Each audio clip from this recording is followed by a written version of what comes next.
राम राम दोस्तों। परिवर्तनी एकादशी जो कि 3 सितंबर बुधवार के दिन आज ही है। भाद्रपद माह के शुक्ल पक्ष की एकादशी को पद्मा के नाम से भी जाना जाता है। इस जल झूलनी और परिवर्तनी एकादशी भी कहते हैं। इस कथा का संबंध राजा मानधाता से है। भाद्र माह के शुक्ल पक्ष की एकादशी को पद्मा के नाम से भी जाना जाता है। इसे जल झूलनी और परिवर्तनी एकादशी भी कहते हैं। इस कथा का संबंध राजा मानधाता से है, जिन्होंने प्रजा के लिए पद्मा एकादशी का व्रत किया है। शास्त्रों में भगवान श्री कृष्ण कहते हैं, इस उत्तम व्रत का अनुष्ठान जरूर करना चाहिए। पद्मा एकादशी के दिन कथा के बाद जल से भरे हुए घड़े को ढककर दही और चावल के साथ ब्राह्मण को दान देना चाहिए। साथ ही छाता और जूता भी देने चाहिए। दान करते समय इस मंत्र का जाप करें, नमो नमस्ते गोविंद बुध श्रवण संज्ञक अधोघंसक्षम कृत्वा सर्वसौख्य प्रदर भव भुक्ति मुक्ति प्रदर्शेण लोका नाम सुखदायका। जो कथा है वो इस प्रकार है। एक बार युधिष्ठिर जी ने भाद्रपद माह के शुक्ल पक्ष की एकादशी का नाम, देवता और पूजा विधि के बारे में पूछा तो प्रभु श्री कृष्ण ने कहा कि युधिष्ठिर, भाद्रपद माह के शुक्ल पक्ष की एकादशी पद्मा यानी परिवर्तनी एकादशी है। इस व्रत कथा को पढ़ने और सुनने से व्यक्ति के सभी पापों का नाश होता है।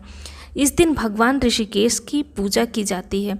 सूर्य वंश में मानधाता नामक एक चक्रवर्ती सत्य प्रतिज्ञ और प्रतापी राजर्षि, जो राजा और ऋषि दोनों हो गए हैं, उनके राज्य में अकाल नहीं पड़ता था। प्रजा को मानसिक चिंताएं नहीं सताती थी और व्याधियों का प्रकोप भी नहीं होता था। उनकी प्रजा निर्भय और आर्थिक रूप से धन समृद्ध थी। महाराज के कोष में केवल ईमानदारी से अर्जित धन का ही संग्रह था। उनके राज्य में समस्त वर्णों और आश्रमों के लोग अपने अपने धर्म में लगे रहते थे। मानधाता के राज्य की भूमि कामधेनु के समान फल देने वाली थी। उनके राज्यकाल में प्रजा का काफ़ी जीवन सुखमय था। एक बार किसी कर्म के फल भोग के कारण राजा के राज्य में 3 वर्षों तक बारिश नहीं हुई, जिससे भूख से पीड़ित प्रजा नष्ट होने लगी। प्रजा महाराज के पास आकर कहने लगी कि आपको प्रजा की बात सुननी चाहिए। जल भगवान का निवास स्थान है, इसीलिए वे नारायण कहलाते हैं। नारायण स्वरूप भगवान विष्णु सर्वव्यापी हैं। वे ही मेघ स्वरूप होकर वर्षा करते हैं और वर्षा से अन्न पैदा होता है और अन्न से प्रजा जीवित रहती है। महाराज, इस समय अन्न के बिना प्रजा का नाश हो रहा है, अतः कोई उपाय कीजिए। राजा ने कहा कि आपने सही कहा है। अन्न को ब्रह्म कहा गया है। अन्न से ही प्राणी जीवित रहता है। पुराण में भी विस्तृत रूप से वर्णन किया गया है कि राजाओं के अत्याचार से प्रजा को पीड़ा होती है, लेकिन जब मैं विचार करता हूँ तो मुझे इसमें मेरे कोई अपराध नहीं नजर आते हैं। फिर भी प्रजा के हित में पूरा प्रयास करूँगा। ऐसा निश्चय करके राजा मानधाता कुछ व्यक्ति को साथ लेकर भगवान को प्रणाम करने वनों की ओर चल पड़े। वहाँ मुनियों और तपस्वियों से मिले। एक दिन उन्हें ब्रह्मपुत्र अंगिरा के दर्शन हुए।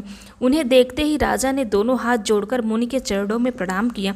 मुनि ने भी राजा का अभिनंदन स्वीकार किया और राज्य के बारे में पूछा। राजा ने प्रजा का हाल बताकर मुनि के स्वास्थ्य के बारे में पूछा। मुनि ने राजा को आसन और अर्घ्य दिया। मुनि ने राजा के आने का कारण पूछा तो राजा ने बताया कि मेरे राज्य में सब कुछ अच्छा चल रहा था, लेकिन किसी कारणों से वर्षा का अभाव हो गया। इसकी वजह मुझे पता नहीं है। ऋषि अंगिरा बोले, सतयुग सबसे उत्तम युग है। इसमें लोग परमात्मा के चिंतन में लगे रहते हैं। इस युग में केवल ब्राह्मण ही तपस्वी होते हैं, दूसरे लोग नहीं। तुम्हारे राज्य में एक शूद्र तपस्या करता है और इसकी कारण वर्षा नहीं हो रही है। तुम इसके प्रतिकार में यज्ञ करो, जिससे यह दोष शांत हो जाए। राजा ने कहा, मुनिवर, एक तो वो तपस्या में लगा है और उसका कोई अपराध भी नहीं है, इसलिए मैं उसकी तपस्या में अवरोध नहीं उत्पन्न करूंगा। आप दोष को शांत करने वाले किसी धर्म का उपदेश दीजिए। ऋषि बोले, राजन, यदि ऐसी बात है तो एकादशी का व्रत करो। भाद्रपद मास के शुक्ल पक्ष में जो पद्मा नाम से एकादशी होती है, उसके व्रत के प्रभाव से निश्चय ही उत्तम वृष्टि होगी। तुम अपनी प्रजा और परिजनों के साथ इसका व्रत करो। ऋषि का यह वचन सुनकर राजा अपने घर लौट आए। उन्होंने प्रजा के साथ भादों के पद्मा एकादशी का व्रत किया। इस प्रकार व्रत करने पर मेघ बरसने लगे। हरी भरी खेती से धारा सुशोभित होने लगी। उस व्रत के प्रभाव से सब लोग सुखी हो गए। धन्यवाद।